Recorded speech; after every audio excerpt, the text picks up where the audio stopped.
boa noite a todos e a todas. É um grande prazer estar aqui. Gostaria de agradecer imensamente à ESB pela oportunidade de estar aqui participando desse momento tão importante, né? Um momento aí de engajamento de profissionais comprometidos com a área e com essas temáticas tão relevantes. E agora, para começar esse momento, né, que é a nossa sessão especial, eu convido a professora, nossa grande anfitriã aqui, né, professora doutora Carmen Beatriz Neufeld, para compor essa sessão. Vou falar brevemente o currículo da Bia, acho que todos conhecem, mas vale a pena ressaltar.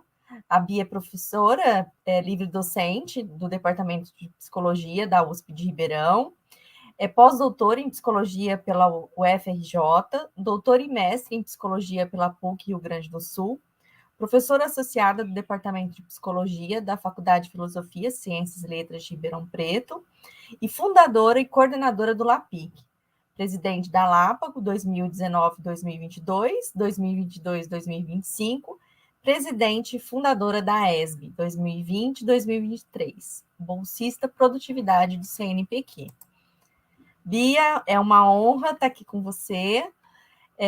Como essa sessão ela tem um formato de bate-papo, né? A ideia é a gente discutir, né, a temática central desse nosso evento de hoje.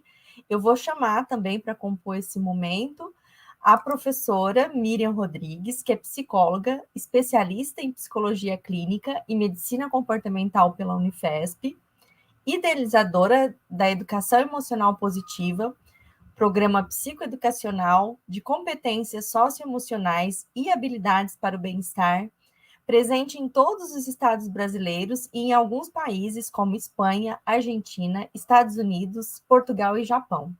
Autora e coautora de mais de 20 livros nas temáticas de psicologia positiva, educação emocional e terapia cognitiva. É supervisora clínica e psicóloga com 20 anos de experiência em atendimento de crianças, adolescentes, adultos, grupo e casal. Miriam, é uma honra estar aqui com você, essas duas pessoas queridíssimas, acho que de todos nós que estão nos ouvindo. Eu vou trazer algumas perguntas, mas eu acho que esse momento é tão rico de interação que eu tenho certeza que outras vão surgir aí ao longo do nosso bate-papo. Então, vamos começar com uma primeira pergunta. Primeiro, Fabi! Oi primeiro? Eu achei que você já ia... Claro! Deixa a gente dar oi para as pessoas! Deixa a gente mostrar que é educadinha! Eu estou achando que vocês iam se apresentar nas perguntas. Não, esse é o lado bom da sessão especial, né, gurias? Que isso aqui é um bate-papo. A gente veio fazer bagunça, não foi, Miriam? Esse é o combinado. Fica à vontade, a sessão é de vocês. Primeiro quero agradecer, Fabi, por essa apresentação maravilhosa, agradecer a ESB por essa oportunidade, agradecer a Artimed pelas tantas parcerias e por mais essa parceria com a ESB, e agradecer a Miriam, essa querida que eu amo demais, por ter aceito essa atividade de sessão especial, porque é um tema que nos é muito relevante. Eu sei que para a Miriam também porque a gente já teve outras conversas sobre isso, né? Mesmo que eu só conhecesse a Miriam pelo currículo, eu já saberia, né? Mas como eu não conheço a Miriam só pelo currículo, e eu digo para vocês, gente, o currículo é bom, mas a pessoa supera em muito o currículo. Gente, então, maravilhosa. Sempre. Miriam, obrigada por ter aceito o convite para a gente estar nessa sessão especial.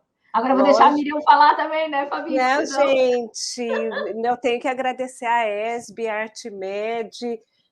Gente, que isso! E você convida, Bia? Eu venho, eu nem pergunto, só falo quando. Ai, lindeza! Eu só pergunto quando, o que é para eu falar?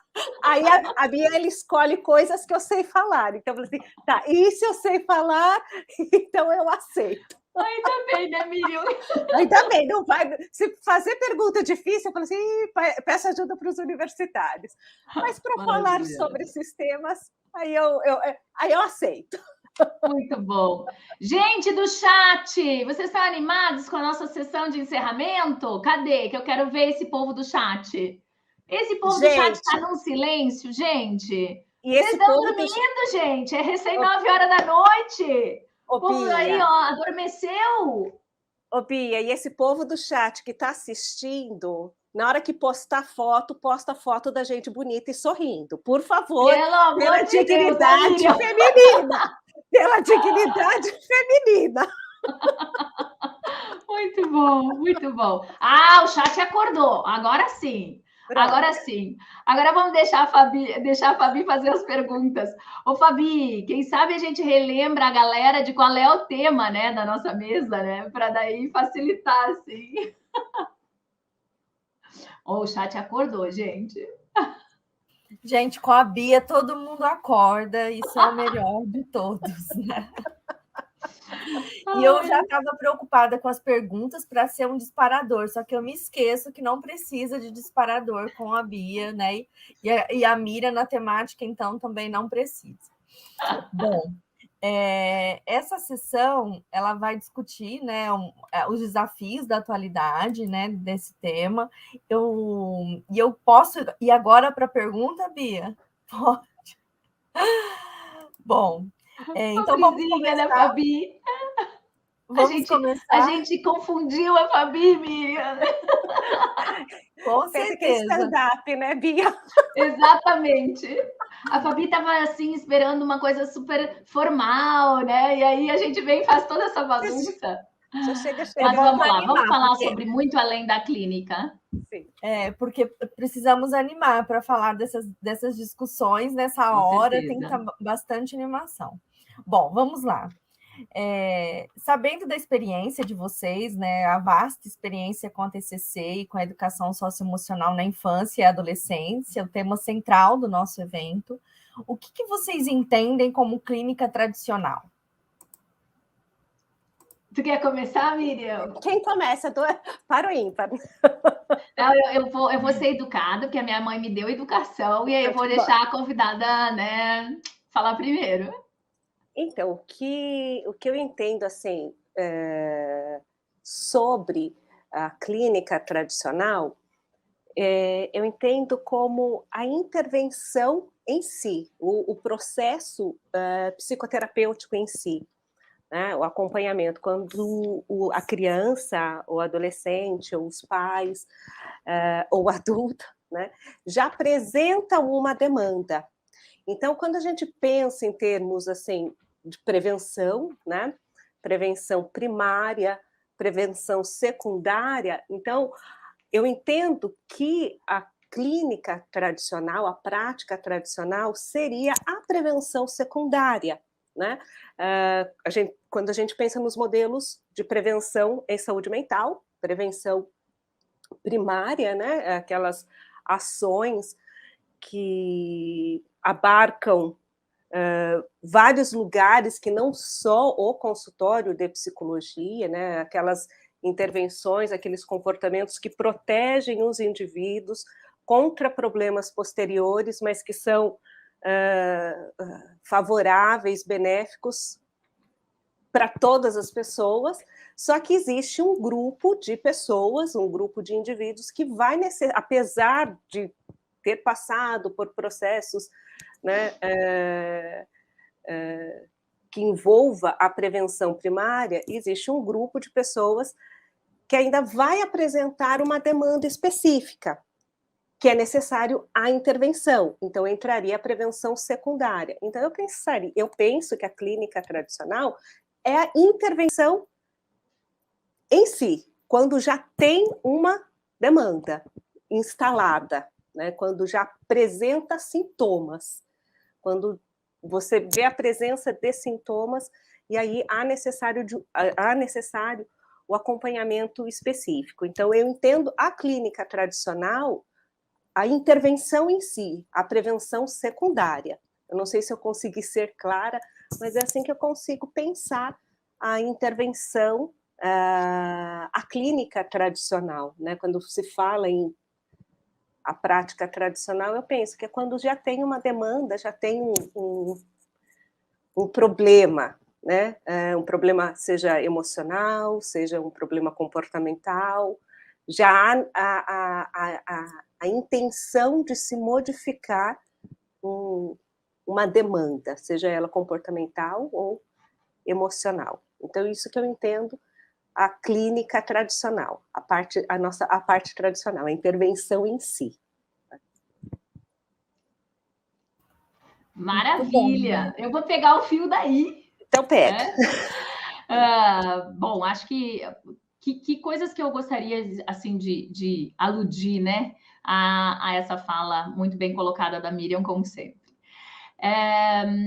Eu acho que a gente poderia, pensando, por exemplo, da perspectiva da TCC, talvez a gente podia voltar até historicamente. Eu acho que quando eu olho para a clínica tradicional, não de uma forma tão abrangente, ou seja, a psicologia clínica como um todo, mas eu olho para a psicologia clínica na prática da TCC, eu penso que ela está diretamente relacionada com o nosso nascimento. Ou seja, como é que a TCC nasce? Ela nasce com foco em sintomas e transtornos e em intervenções que estão focadas no indivíduo, mesmo que não necessariamente numa modalidade individual, mas que estão focadas em resolver o problema do indivíduo, porque é ele que contém o problema, né? E aí, se a gente olhasse de uma perspectiva um pouco mais abrangente, né, eu acho que o que eu vejo como uma lógica de clínica tradicional, e daí eu acho que não é exclusividade da TCC, é justamente a perspectiva individualizante, ou seja, a perspectiva de que a queixa, o problema, as dificuldades estão na pessoa. Primeiro, que terapia necessariamente tem que ser, né, ou a intervenção psicológica, ou a psicologia clínica, tem que ser necessariamente focada em queixas, em transtornos, em sintomas. E a outra coisa que eu acho que é bem importante é a ideia de que existe uma intervenção que é superior às outras. E esta, normalmente, seria, então, a intervenção individual, ou seja, a intervenção VIP, né? Você ter um terapeuta para chamar de seu, né? Então, eu acho que esses são alguns pontos, assim, que, tipicamente, eu diria que delineiam a visão clínica tradicional. E aí, claro, acho que a Miriam muito bem colocou a questão de eu pensar na intervenção em si, ou seja, ou num sintoma, ou no transtorno, sim, ou na queixa, ou como disse o professor Francisco na nossa abertura, né? Às vezes se perde, inclusive, de vista a pessoa e se está tão focado naquele problema ou naquela demanda que a gente acaba perdendo de vista as pessoas. E já vou deixar um gancho para a Fabi, para a próxima pergunta, perdendo de vista que essas pessoas não rodam no vácuo, ou seja, que elas estão dentro de um contexto. Exatamente, que existe uma interação, né? Que existem variáveis contextuais que estão ali e que não podem ser desconsideradas, né? Por mais que a gente pode olhar e deve olhar para questões individuais, até da subjetividade de cada um, mas não perder de vista que essa subjetividade é construída dentro de um contexto, numa interação com outras pessoas, dentro de uma cultura, dentro de uma realidade sociocultural que é maior. Então, acho que aí eu já estou respondendo provavelmente a próxima pergunta, né? Mas se eu fosse definir, né, o que eu estou me referindo quando eu falo em clínica tradicional, é uma visão de que psicologia clínica é necessariamente individual, necessariamente curativa e necessariamente focada em sintomas, transtornos, queixas, quando talvez haja várias outras coisas que talvez a gente devesse estar olhando, mas aí eu já estou dando spoiler, né, Fabi? É muito interessante, né, Bia? A gente teve um comentário da Tânia, né, e uma pergunta que acho que envolve um pouco do que eu gostaria que vocês explorassem também, porque aprofunda um pouco mais a nossa temática, né? A Tânia diz que é muito difícil fazer clínica, né? Envolve diferentes saberes ao mesmo tempo, que envolve essa necessidade de um estudo contínuo, aprimoramento. E aí, considerando, né, o tema dessa sessão especial, que é dar ideias, né, para quem está nos assistindo aí sobre como a TCC e a psicologia positiva podem contribuir justamente nesse desafio, né, que é superar a clínica tradicional e também pensar em estratégias mesmo. Acho que fica essa grande busca, né, de quem está aqui, com certeza, buscando um aprimoramento pessoal, né, e profissional. Com certeza, com certeza. É de fato desafiador. E a gente veio jogar pimenta extra, né, Miriam? Sim. Se numa visão de clínica tradicional já é super desafiador, imagina depois que o povo descobriu que a gente veio, a pulguinha que a gente veio botar atrás da orelha. O que coça? O que faz a gente coçar? Exatamente, exatamente. Acho que esse comentário da Tânia é bem pertinente, né? Assim como o que tu trouxe, Fabi. Legal. E aí, gente, conta para nós como que a gente pode ir além, dar dicas. Muito bem. Agora é minha vez, Miriam, de começar? Você pode começar, depois eu termino. Vamos Maravilha, vamos no invertendo, né? Sim. Acho que a gente já meio foi caminhando, né, um pouco. O que é o convite, né? Principalmente pensando em trabalhar com crianças e adolescentes, eu costumo dizer assim, é óbvio que quando nós vamos fazer avaliação de crianças e adolescentes, ou de qualquer paciente, na verdade, mas vamos nos focar aí no nosso público-alvo, né, desse primeiro Atualiza ESB. Quando a gente está pensando no público, né, de crianças e adolescentes, a gente está falando, né, de todas essas coisas que já foram trazidas aí pelas pessoas que nos antecederam, né? A conferência de abertura falou muito sobre isso apareceu na mesa, né? Mas nós estamos falando de uma fase privilegiada e, ao mesmo tempo, desafiadora, duas fases privilegiadas e desafiadoras do desenvolvimento. E que a gente não vai poder olhar para elas como disse o professor Francisco, né? Como mini adultos, né? Estamos falando de características específicas desenvolvimentais. E isso significa dizer que, se nós olharmos para esse público de uma perspectiva da clínica tradicional, a tendência é que a gente vá ter mais desafios e cometa alguns equívocos ou deslizes importantes, como, por exemplo, desconsiderar aspectos importantes em relação ao momento desenvolvimental, as interações com os adultos de referência, né? Pais, professores, outros adultos com quem as crianças e os adolescentes convivem, a importância dos pares, por exemplo, da socialização, né? Da própria educação socioemocional. Vou deixar a Miriam falar mais sobre isso. Então, acho que uma das coisas que eu gostaria de desafiar a gente é ter uma agenda transversal. Então, em TCC se trabalha com agenda, né? Então, nós temos uma agenda transversal, uma agenda que nós temos com todos os pacientes, independente de quem eles sejam. Aí vocês vão dizer, meu Deus, e a subjetividade? Não, mas sem desconsiderar a subjetividade. Que agenda é essa? É a agenda desenvolvimental. É a agenda de eu entender que momento do desenvolvimento é esse, que momento privilegiado e, ao mesmo tempo, desafiador é esse que essa pessoinha aí está passando.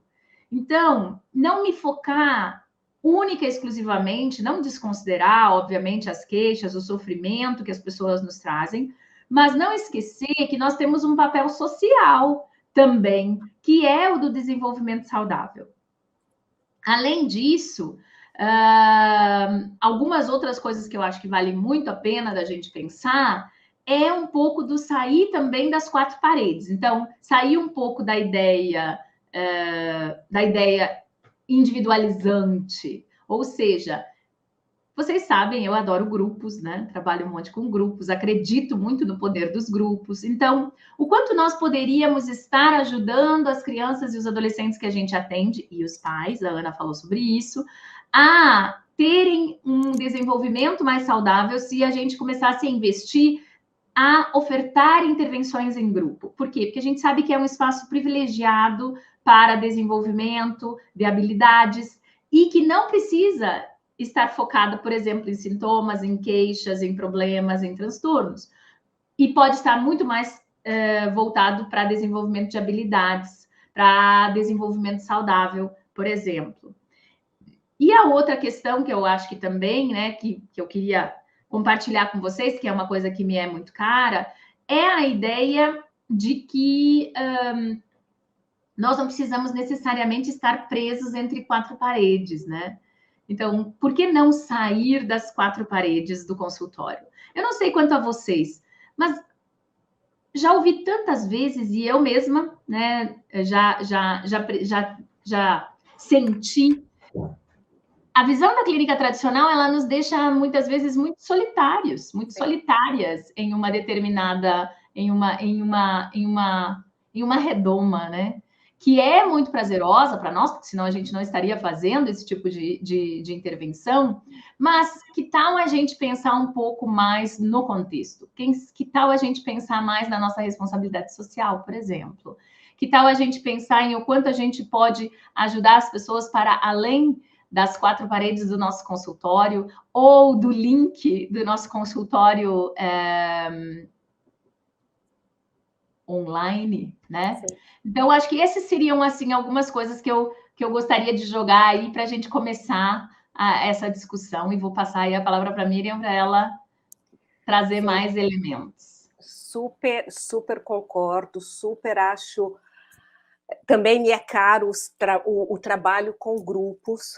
A gente precisa ter um olhar para além do consultório, a gente precisa ampliar o escopo, ampliar o acesso, democratizar, facilitar o acesso, né? A Bia falou da agenda, né? Nós, como terapeutas cognitivos, a gente adora uma agenda. E eu, como psicóloga positiva, né, da psicologia positiva, a gente adora uma habilidade para o bem-estar, né? Então, eu penso a importância da gente formar grupos, tá, para ampliar realmente o atendimento, o acesso aos atendimentos. Eu digo até não ampliar só, mas até mesmo para potencializar, né?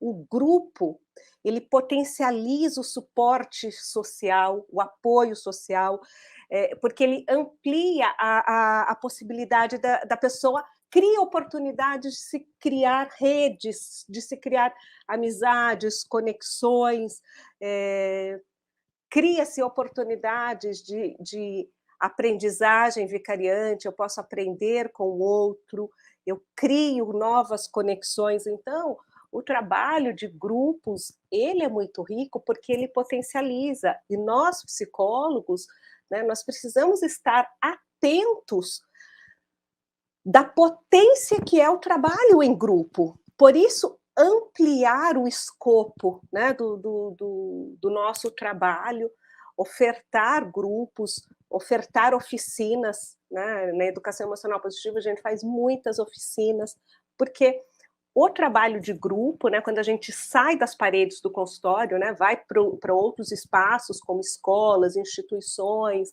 né, quando a gente sai e cria grupos, a gente realmente potencializa o suporte social, a gente cria oportunidades.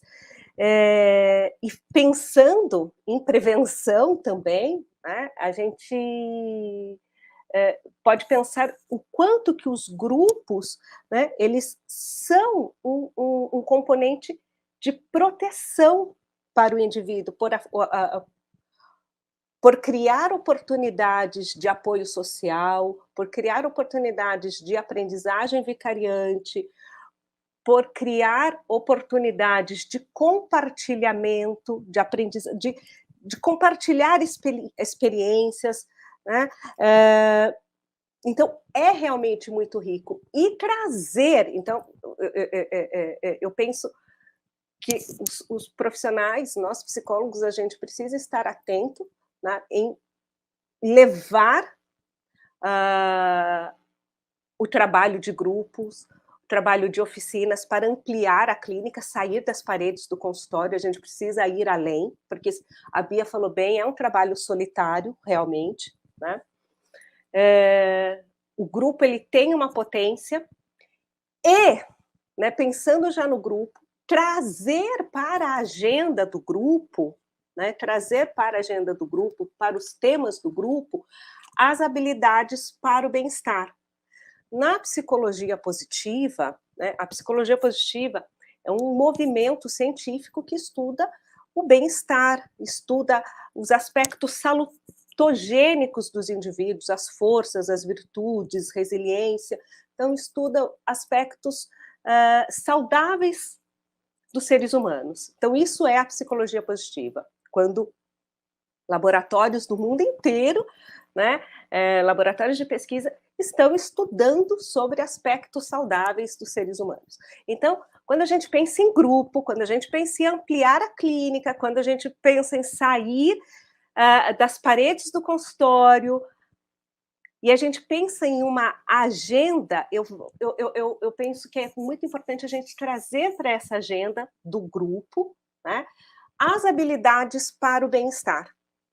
Né? Habilidades para o bem-estar. Eu já ouvi falar de habilidades sociais, habilidades para a vida. Pois é, mas a psicologia positiva estuda, né, um conjunto de qualidades humanas que favorece o bem-estar. E essas habilidades, elas podem ser aprendidas, tá? E quanto mais pessoas aprendem essas habilidades para o bem-estar, eu não fico só focada no indivíduo, eu consigo também intervir no contexto, né? Em uma instituição mais saudável, né? Então, isso é bem importante também, né? A gente trazer para a agenda as habilidades para o bem-estar, que são estudadas. Eu acho que essa é a grande contribuição da psicologia positiva, a gente saber quais são as práticas que fortalecem os aspectos saudáveis dos seres humanos e das instituições e dos grupos, tá? A gente trazer e fazer virar agenda, né? E ensinar mesmo, aprender, habilidade, aprender, ensinar, trocar, né? Por exemplo, né? Tem pesquisa para isso, tem muita pesquisa, mas eu falo assim, todo mundo sabe. Apoio social, né, a amizade, ela é altamente protetiva. Só que a psicologia positiva, ela pesquisa quais são os comportamentos, quais são as habilidades que mais fortalecem as amizades, que mais fortalecem os vínculos sociais. E se eu aprendo essas habilidades de fortalecimento de vínculo, de fortalecimento de amizades, eu tenho relacionamentos sociais positivos. Então, são temas, né, as habilidades para o bem-estar, que eu vejo que tem que vir. Olha eu dando ordem, né? Tem que virar agenda, a gente tem que estar atento. Tem que estar atento para isso. Maravilha, inspiradoras as falas. E aí eu fiquei pensando se vocês poderiam, né, compartilhar um pouco mais algumas experiências de vocês, tanto de intervenções, assim, dentro... Acho que eu não sei se eu posso chamar assim, porque talvez vocês podem me corrigir se eu estiver errada, mas dentro desse modelo mais modular, de transdiagnóstico, né? E eu acho que isso pode ajudar muito, né, nessa questão de uma proposta de clínica mais ampliada. E eu queria muito ouvir vocês, e eu tenho certeza que quem está nos ouvindo também. Bia, você ou eu? Eu? Então tá bom. Bem, eu vou, em termos assim de clínica ampliada, eu vou compartilhar com vocês as oficinas, né? Como eu me apresentei, né? Vocês me apresentaram, eu sou idealizadora da educação emocional positiva, que é um programa psicoeducacional de competências socioemocionais e habilidades para o bem-estar. Então, dentro da educação emocional positiva, nós fazemos muitas oficinas, né? Então, nós temos facilitadores em todo o Brasil, eu fico muito orgulhosa disso, em todos os estados brasileiros e também em alguns países. E o que a gente faz? Nós montamos oficinas, tá? Então, são grupos, onde nós trazemos para a agenda, né? As oficinas, elas têm um tema, tem sempre temas, né? Seja de educação emocional, seja de habilidades sociais e também de habilidades para o bem-estar. Então, nós temos, e é muito rico, né? Nós temos muitas, eu vou falar alunas por vício de linguagem, porque a mulherada é que domina, tá, gente? Então, eu tenho vício de linguagem, eu falo minhas alunas. Porque mais de 5.000 alunos, a maioria é mulher, então eu falo mulherada. Então, eu tenho alunas, né, que montam oficinas atrás de oficinas, né, e só fazem grupo, e sempre tudo é muito rico. Então, nós temos, por exemplo, oficinas de gratidão, né? Então, por que gratidão? A verdadeira gratidão, não a falsa gratidão, tá? Já eu explico o que é verdadeira gratidão e falsa gratidão. A gratidão é uma emoção positiva, muito estudada em psicologia positiva, porque impacta no bem-estar, né? No bem-estar subjetivo. Então, por exemplo, nós temos as oficinas, né, de educação emocional positiva, onde uma das oficinas, um dos temas, né, das oficinas é a gratidão. Então, nós fazemos exercícios de gratidão, cartas de gratidão, a visita de gratidão. Nós compartilhamos vídeos, né, online, sendo gratos e demonstrando nossa gratidão. E é muito interessante que faz bem a gratidão, é muito interessante isso, né? Que a gratidão ela acaba fazendo bem para quem manifesta gratidão, para quem recebeu a demonstração de gratidão e para quem assistiu a demonstração de gratidão. Então, e isso é muito enriquecedor. Né, muito enriquecedor. E não é uma pessoa dentro da clínica que está vivenciando isso, é um grupo. E você permite que esse grupo, né, faça essas atividades de gratidão, né? Você permite que esse grupo compartilhe. Então é muito legal do tipo assim, eu filmei, eu fiz isso, eu gravei, e eles vão compartilhando, vão tirando dúvidas, mas como que você fez? Como que você escreveu? Então, isso tudo é muito rico. Né? Então, existem outras intervenções de habilidades para o bem-estar que a gente faz em grupo que, honestamente, eu me sinto uma privilegiada só de assistir, de ver, porque é muito, muito rico e a gente está precisando de um sopro de positividade, né, de emoções positivas para ajudar também a regular os nossos afetos. Eu falo assim, gente, que bom que eu estou testemunhando essas visitas de gratidão. Então, são várias habilidades para o bem-estar que podem virar temas de oficinas. Então, oficinas de grupo, né? Oficinas em grupo, onde a gente traz essas habilidades para o bem-estar como tema. Eu dei o exemplo da gratidão, mas existem várias outras habilidades para o bem-estar, né, que a gente trabalha dentro das oficinas, né? Temos atos de gentileza, então a gente pensa junto, né, quais são os atos de gentileza que a gente pode fazer. Então, é aquilo que eu falei, o grupo, ele potencializa o apoio social, você cria oportunidades de um grupo se unir, né, em prol de uma habilidade social, de uma habilidade para o bem-estar, e acaba criando um apoio social mais genuíno, mais bondoso. Então, temos várias habilidades para o bem-estar, né, que podem ser trabalhadas em grupo, e eu acho fundamental que nós psicólogos, né, isso é da nossa formação, né? Isso é da nossa formação. A gente foi muito bem treinado para o sintoma, para a psicopatologia, para o atendimento individual, né? Isso foi bom? Isso é bom, é ótimo, né? A gente conseguiu ajudar e ajuda as pessoas que nos procuram, mas a gente precisa pensar em além, a gente precisa equilibrar, a gente precisa também saber sobre as habilidades do bem-estar, a gente precisa saber, e quando a pessoa só quer ser mais feliz, ela não está ansiosa, mas ela quer ser mais feliz, o que a gente faz? O que a gente ensina? O que a psicologia tem a nos dizer? Quais são os hábitos que ajudam essa pessoa a ser mais feliz?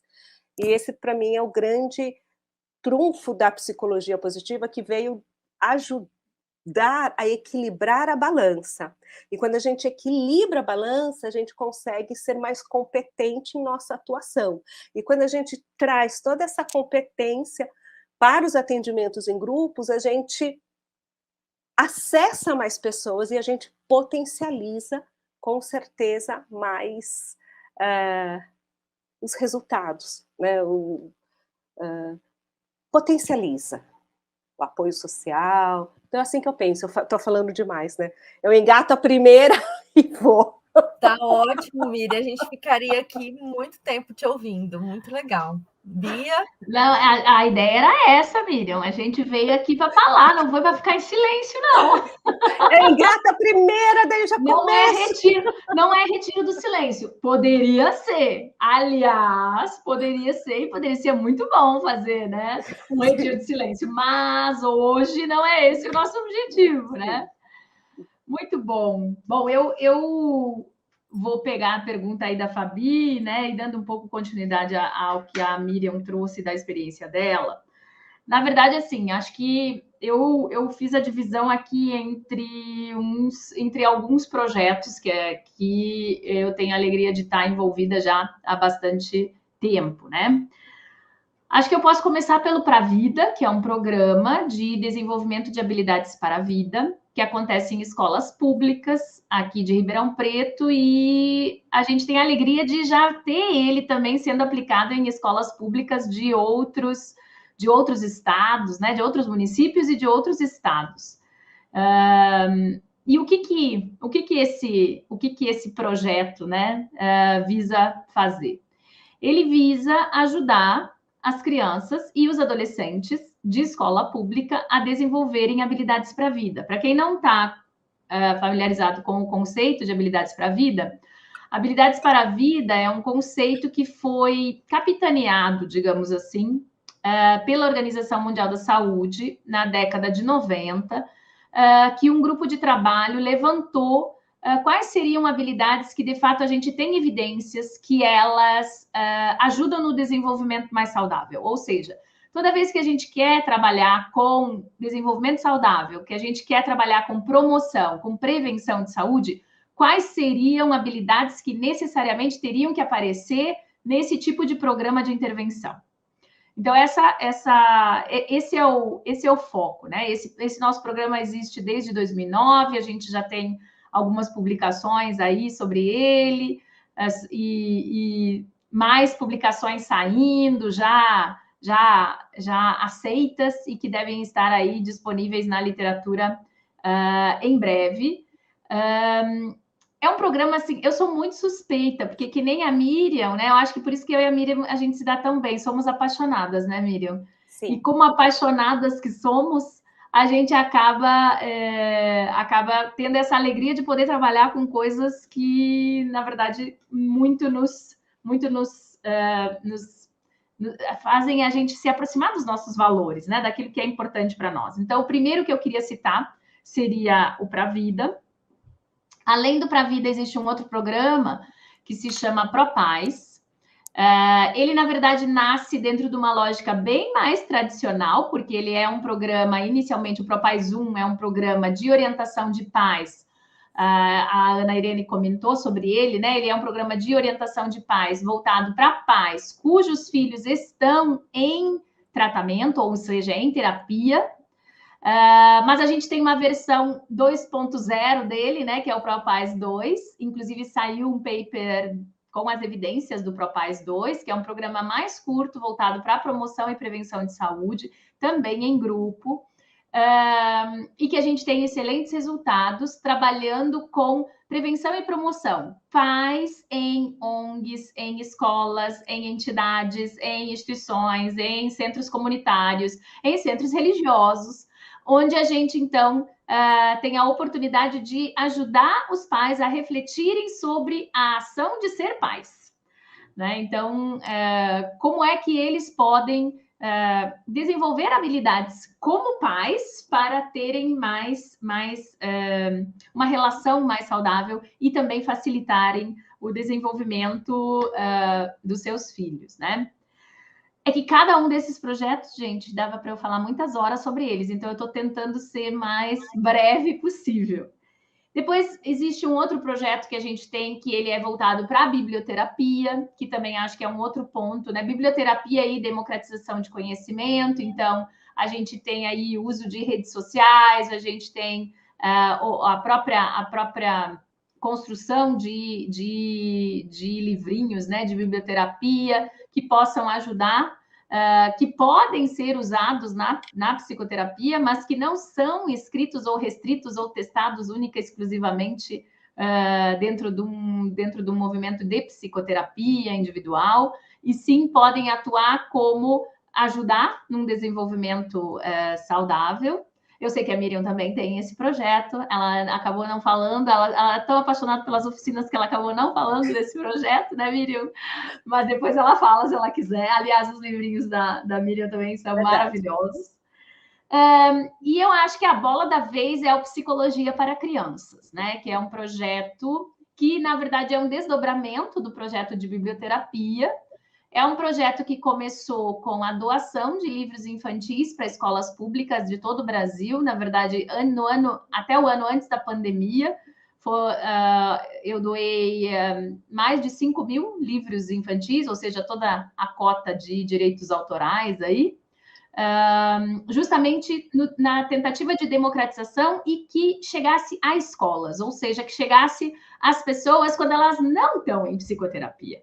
Ou seja, o quanto nosso conhecimento pode ajudar as pessoas que não estão necessariamente num atendimento, digamos assim, individual, específico, né, para uma queixa. E aí nasceu com isso, com essa doação, que era uma coisa que eu queria muito fazer e tal, e foi dando certo, e aí o projeto ele foi crescendo, e a partir disso a gente começou a desenvolver um projeto de justamente usar esses livrinhos para treinar professores para usarem esses livrinhos com as crianças na sala de aula. Então, agora a gente está muito nessa vibe de ajudar a escola, porque eu vejo tanta gente criticando a escola, gente, e me dói tão profundamente. Não porque eu não acho que talvez tenha problemas, mas eu acho que os problemas são maiores, eles não estão localizados na escola, nos pais, na criança. A gente está falando de uma rede, uma teia, uma inter-relação entre um montão de variáveis, e que, se a gente fizer leituras simplistas, a gente acaba não sendo justo, né, com o que está acontecendo de fato. Então, o Psicologia para Crianças é um outro projeto que começa com usar a biblioterapia, mas tem o principal objetivo, na verdade, treinar multiplicadores. E multiplicadores, eu sei que isso sempre dói, multiplicadores que não sejam necessariamente da psicologia, gente. Então, eu deixei esse por último, porque daí, se qualquer coisa, eu saio correndo, finjo que caí do link e deixa para lá, né? Mas, por quê? Por que isso, gente? Porque numa visão não tradicional de psicologia clínica, ou de psicologia, ou de intervenção, todos nós podemos ser instrumentos de desenvolvimento de saúde mental, desde que a gente tenha acesso à informação de qualidade, às evidências, ao que funciona, ao que de fato pode nos ajudar, tanto com sintomas, quanto com nos sentirmos melhores, como a Miriam muito bem falou, né? Que, aliás, é uma contribuição enorme, fantástica, que a psicologia positiva traz, e já estava, né? Isso não é novo, mas já quando ela entrou, já estava passando da hora, né? Então, assim, acho que são algumas coisas que eu provavelmente esqueci, outros projetos que a gente tem, mas eu peguei aqui os principais, assim, que estão justamente voltados para uma população que tem muito a ver com esse nosso evento, né? Crianças, adolescentes, pais, professores. Claro que a gente tem projetos voltados também para empresas, para organizações, para outras, mas acho que não é o nosso foco principal aqui, né? E até assim, claro que isso pode ser feito em grupo. Muitas dessas coisas não são para serem feitas individual, porque as evidências mostram que em grupo o desenvolvimento de habilidades é mais efetivo, é mais eficaz. Mas, de todas formas, é um convite um pouco, né, Miriam, da gente sair da caixa, né, da gente pensar um pouco fora da caixa. Vou deixar a Miriam falar, ou a Fabi, ou não sei se nós temos perguntas aí do chat, porque eu acabei me descuidando do chat, né, tão empolgada aqui falando das coisas. Mas, por enquanto, ninguém me mandou assim, finge que tu caiu, né? Depois que eu disse que a gente precisa ensinar estratégias de psicologia para não psicólogos, porque isso normalmente, numa visão tradicional de psicologia, é tipo a maior aberração que alguém pode Queima falar. na fogueira. Exatamente. Então, eu faço parte do grupo das aberrações, que acredita que baixa intensidade de intervenção tem que ser feita por pessoas treinadas que não necessariamente serão psicólogos ou psicólogas. E eu assumo total responsabilidade por essa minha fala. Sim. Dentro da educação emocional positiva, nós também temos, a Bia sabe disso, a gente também corrobora com essa visão, tanto que a gente fala que os nossos facilitadores podem ser profissionais da área da saúde, educação, serviço social, embora serviço social é da saúde, né? E RH, porque é isso mesmo, né? Temos muito o que fazer. E, gente, tem o que fazer. É muita coisa para ser feita. Muita coisa para ser feita. Né? Mesmo que os psicólogos quisessem, do tipo, agora vamos todos trabalhar com grupo, ainda teria muito que ser feito. Muito! Com certeza! Com certeza. Eu acho que vocês não estão sendo aberrações, não. A receptividade do nosso público está alta, eles estão concordando. Momento foto, pode tirar foto agora, né? É que a gente fala com quem quer ouvir o que a gente tem para falar, Miriam, aí facilita muito a nossa vida. Pois é, mas várias pessoas estão concordando, né, a respeito da importância da ampliação desse olhar, de treino mesmo de profissionais de outras áreas, nesse sentido de complementação, e todos, né, pensando aí em algo que seja coletivo, né, e para um bem muito maior do que a nossa própria paredinha, né? Algumas perguntas, elas são, acho que, de curiosidades, um pouco mais sobre a psicologia positiva, né? Então, essas questões de se a psicologia positiva é parte da TCC, né? Ei, Miriam, essa é para ti. Essa é para mim. Agora. Bom, agora a gente vai sair daqui meia-noite. Relacionado... Eu procuro ser sucinto. Não, porque a Miriam gente, vocês não sabem, a Miriam tem um workshop inteiro sobre a relação da psicologia positiva com a TCC. Tipo, não sei, 12 horas, né, Miriam? Não sei. Senta que lá vem a história. Excelente, vai com fé. Então, é assim, a gente precisa entender que a psicologia positiva, ela é um movimento científico multidisciplinar, tá? Ela não é exclusiva da psicologia, tá? Tanto que existe um movimento querendo mudar o nome da psicologia positiva para ciência do bem-estar, tá? Mas, por enquanto, ainda é psicologia positiva. O que acontece?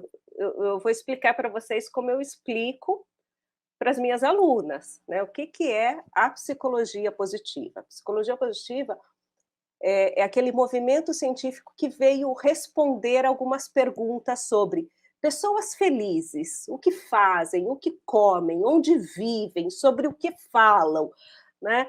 É um documentário, veio responder essas perguntas. E dentre todas as abordagens psicológicas, quem foi que se interessou primeiro por esse movimento científico? Foi a TCC. Então, a TCC, eu brinco assim, que a psicologia positiva é aquela aluna nova na escola, e o grupinho da TCC falou assim, senta aqui com a gente, vem aqui, né? Deixa eu te conhecer, de onde você veio? Eu quero saber a sua história. Então, a TCC, ela foi a primeira que abriu os braços para a psicologia positiva, né? Até mesmo por conta de um dos seus fundadores, que é o Martin Seligman. O Martin Seligman é um dos fundadores da psicologia positiva, e o Martin Seligman, ele já era um psicólogo, um pesquisador muito respeitado, ele estudava psicopatologia, ele cunhou o termo desamparo aprendido, e ele escreveu um livro sobre otimismo aprendido, sobre a influência dos estilos explicativos, tá? Os estilos explicativos cognitivos na depressão, né? No desamparo, e o como que, ao aprendermos a modificar esses estilos explicativos, nós podemos aprender a ser otimistas. Então, a gente pode aprender a ser otimista. Então, por todo esse histórico, claro que a TCC foi a primeira a abrir os braços para a psicologia positiva, né? Então, um exemplo que eu sempre falo, eu falo de psicologia positiva desde 2007. Todos os congressos, todas as mesas redondas que eu participei, todas as palestras em que eu fui convidada para falar foram de terapia cognitiva, que criou, tipo, espaço para do tipo, olha, essa aluna nova é legal, a psicologia positiva é legal, ela tem muito a nos oferecer. Tanto que tem muito a nos oferecer, que o último livro da Judith Beck, né, a terceira edição do Terapia Cognitiva, ela fala da conceitualização cognitiva positiva. No último livro do Aaron Beck, né, onde ele apresenta a CTR, uma das bases onde ele bebe é as pesquisas de psicologia positiva. Então, a psicologia positiva, ela está muito relacionada à TCC, porque a TCC foi a que abriu os braços para a psicologia positiva. Só que a gente precisa lembrar lá no início, né, aquilo que eu falei, a psicologia positiva é um movimento científico multidisciplinar, tá? Não é exclusivo da ciência psicológica, não é exclusivo das abordagens psicológicas, e sim é um movimento científico multidisciplinar. Então, essa é a relação, mas a história é longa. Tem mais história por aí. Avisei que tinha muita história. Foi ótimo, acho que já deu uma clareada. Uma clareada. Em alguns pontos básicos, né? Nós estamos chegando, né, perto das 10. Já? Já, viu? A gente ficou fazendo bagunça, viu, Miriam? Adoro. Você fala mais do que eu? Eu acho que nós duas não vamos poder acusar nenhuma outra. É o sujo falando mal lavado. Eu queria dizer que foi uma delícia estar com vocês, foi muito bom. E eu gostaria que vocês ficassem aí um tempinho livre para trazer as últimas explanações. E agradecer muito ouvir. Acho que todo mundo que está aqui amou e ficaria até mais tempo. Muito obrigada. Maravilha. Miriam, vai tu, então, e eu encerro. Tá, gente, eu agradeço a ESB, agradeço a ArtMed pelo convite. Agradeço a Bia que me convidou, é sempre um prazer falar daquilo que a gente gosta, nutre a minha felicidade também. Muito obrigada. Desculpa as piadas. E deixa eu deixar as minhas mídias sociais. Para quem quiser me seguir, eu tenho 2 perfis no Instagram. O primeiro é o Educação Emocional Positiva, @Educação Emocional Positiva. E até falando nessa questão de democratizar conhecimento, tem muita coisa de psicologia positiva nesse perfil, @Educação Emocional Positiva. São quase 4.000 publicações, né? Então vale a pena dar uma conferidinha. E eu também tenho um outro perfil, que é o Miriam Rodrigues EEP. Esse é pessoal, esse tem foto de livro, tem foto... Tem psicologia positiva também, mas tem foto de cachorro, tem foto bonita. Isso também é necessário. Também é, né? Tem foto de mar. E é isso, gente. Acessem, tá? E conheçam meus livros também. Eu tenho bastante livrinhos infantis com os temas da psicologia positiva, esperança, gratidão, sobre resiliência. Eu acho, inclusive, a coleção Psicologia Positiva para Crianças, que eu tinha até esquecido. A Bia que me lembrou dos livros. Eu tenho a coleção Psicologia Positiva para Crianças, que são temas da psicologia positiva para a gente trazer para a agenda, né, no atendimento infantil. E é isso, gente. Obrigada pelo convite e por estar aqui, por essa noite maravilhosa. E detalhe, e parabéns. Eu não sei quantas pessoas estão assistindo, mas parabéns por estarem aqui quinta-feira assistindo, se atualizando, porque é disso que o Brasil precisa, é disso que o mundo precisa. Profissionais interessados em aprender. Então, parabéns por estarem aqui. Quase 10 da noite. Parabéns. Maravilhosa, Miriam, maravilhosa. Bom, eu vou começar agradecendo a Miriam. Miriam, obrigada por sempre aceitar, né, os meus convites, né? As minhas canoas furadas. Não é furado. São bons passeios, não é furada, não. Muito bom. Bom, eu quero ressaltar, assim, né? Eu acho que o convite que fica, né? Finalizando aqui a nossa sessão especial e o nosso evento é da gente se preparar para a responsabilidade social, científica, ética, que é trabalhar com crianças e adolescentes e os seus pais e os seus adultos de referência, e o quanto a gente consegue fazer diferença na vida, né? O quanto a gente vai estar investindo num futuro da nossa sociedade, na medida em que a gente cuidar disso, né? Então, acho que todas as falas, assim, se eu fosse resumir, né? Todas as falas, elas me remeteram a isso, a nossa responsabilidade, ao nosso cuidado, a importância da gente também fazer isso com muito amor, porque por mais piegas que possa parecer, adoro estar com a Miriam, porque ela nunca vai me rechaçar para eu ficar falando do amor, né? Então, por isso que eu fico querendo andar com a Miriam para cima e para baixo, né? Porque mesmo que para algumas pessoas pensam que ciência, né, e emoções têm que estar desconectadas, definitivamente não é isso, nem que a própria ciência mostra, né? Que nós precisamos mesmo nos aproximar daquelas coisas que são valorosas para nós, daquelas coisas que fazem sentido. Todas essas discussões que a gente teve a oportunidade de ter hoje com vocês fazem muito sentido para mim. Então, eu estou aqui só para expressar a minha mais profunda gratidão a toda a equipe da ESB, que sempre embarca nas canoas furadas comigo. E a ArtMed, que sempre acredita nos nossos projetos e que realmente faz com que os nossos projetos cheguem mais longe. Muito obrigada, ArtMed, toda a equipe, por isso.